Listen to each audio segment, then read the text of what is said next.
Aujourd'hui, c'est une journée que nous avons intitulée « Le lien entre le conventionnel et le bio ».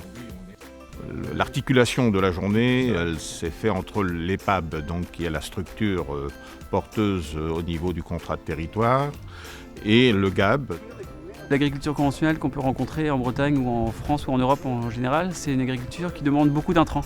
Une des solutions que les producteurs biologiques ont trouvées ou ont mis en place, c'est une solution qui n'est pas nouvelle au fait, c'est le fait d'introduire des rotations dans les systèmes, que ce soit de culture ou les systèmes d'élevage en fait, quoi. Ça évite aux adventices de devenir résistantes, ça évite aussi les maladies et ça permet, entre un blé, une orge ou un seigle, en fait, c'est pas les mêmes minéraux qui sont prélevés dans le sol, donc ça permet aux cultures qui se suivent de prélever ce qu'elles ont besoin.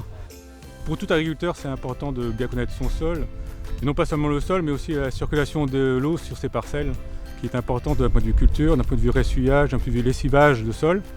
Donc quand un sol se lessive, d'une part il pollue, d'accord, mais d'une part on perd aussi des fertilisants. Donc en agriculture biologique, on fait travailler le sol un maximum, et surtout les microbes qu'il y a dedans.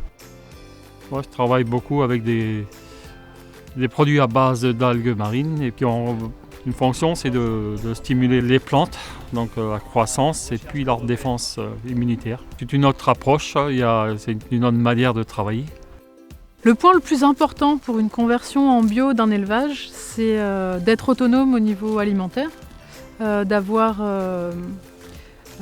un maximum de fourrages qui sont produits sur la ferme, qui sont mangés par les animaux, parce que si on doit acheter des fourrages à l'extérieur, ça coûte très cher.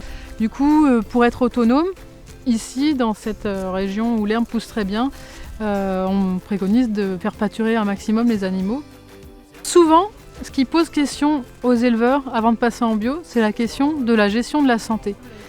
Les gens pensent que devoir avoir moins recours aux produits de la pharmacie pour les vaches, ça va être problématique. Dans les faits, on se rend compte que c'est jamais ça qui pose problème. C'est un peu notre crainte, on avait pas mal de mammites quand même quand on était en conventionnel. Et le fait d'être passé en bio, elles ont fondu. Donc en l'espace de 5 ans, on a réduit de 7 000 € les frais vétérinaires. J'imaginais pas en fait que le passage en bio aurait été aussi bénéfique à tout point de vue, au niveau humain, au niveau économique. Enfin, c'est vraiment... On se demande comment on n'y est pas passé plus tôt. L'agriculture biologique, ce n'est pas des produits que l'on va acheter, ce n'est pas des techniques que l'on va acheter, c'est d'abord l'expérience qu'on accumule et l'expérience qu'on échange en fait avec d'autres producteurs. Le lait bio ne connaît pas vraiment la crise, ou du moins pas comme le lait conventionnel. Donc il y a une certaine sécurité finalement financière qui apporte l'agriculture biologique aujourd'hui.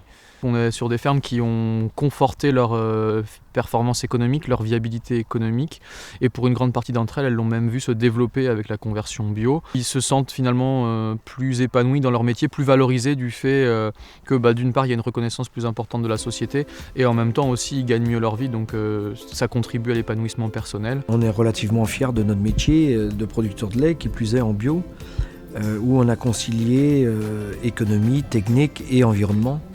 Donc on va dire les 3 piliers du développement durable. Et quelque part, ça donne du baume au métier. D'avoir un métier qui rémunère, qui en plus est connu et reconnu par la société et son consommateur. Et puis quelque part où l'aide technique a permis de garantir quand même un résultat probant.